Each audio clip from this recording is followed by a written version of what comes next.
ព្រៃមួយលាក់ខ្លួននៅកណ្ដាលភាគខាងជើងនៃប្រទេសកម្ពុជាគឺព្រៃឡង់ដែលជាព្រៃទំនាបចុងក្រោយបង្អស់នៅក្នុងតំបន់អាស៊ីអាគ្នេយ៍ដីគោក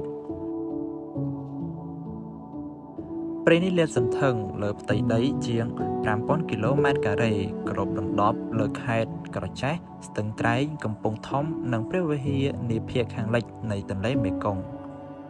ព្រៃឡង់ជាជម្រករបស់មនុស្ស250,000 នាក់ភាគច្រើនត្រូវបានស្នាក់អាស្រ័យនៅដោយក្រុមជនជាតិដើមភាគតិចគួយដែលបានរស់នៅយ៉ាងសុខដុមរមនាអស់ជាច្រើនជំនាន់មកហើយព្រៃឡង់ជួយទាក់ទាញទឹកភ្លៀងនិងស្តុបទឹករាប់លានគីបសម្រាប់សង្គ្រោះពួកយើងពីភាពរីងស្ងួតនៅរដូវប្រាំង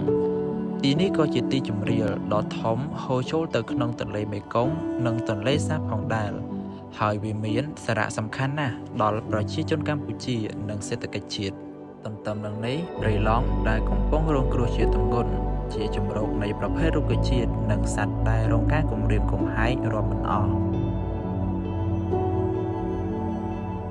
ហើយជាកន្លែងចុងក្រោយមួយដែលធម្មជាតិត្រូវការលូតលាស់និងត្រូវការពារពីការបំផ្លិចបំផ្លាញ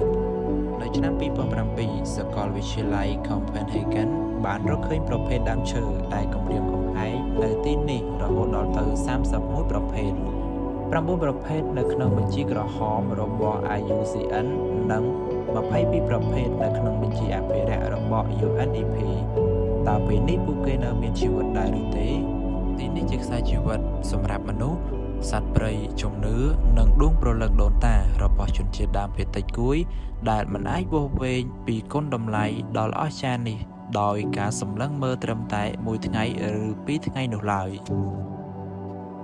បើទោះបីជាព្រៃឡង់មានគុណតម្លៃពិសេសក៏ដោយក៏ការកាប់ព្រៃឈើខុសច្បាប់នៅតែបង្កើនសកម្មភាពយ៉ាងខ្លាំងក្លាក្នុងរយៈពេលប៉ុន្មានទសវត្សរ៍រហូតមកទល់បច្ចុប្បន្ន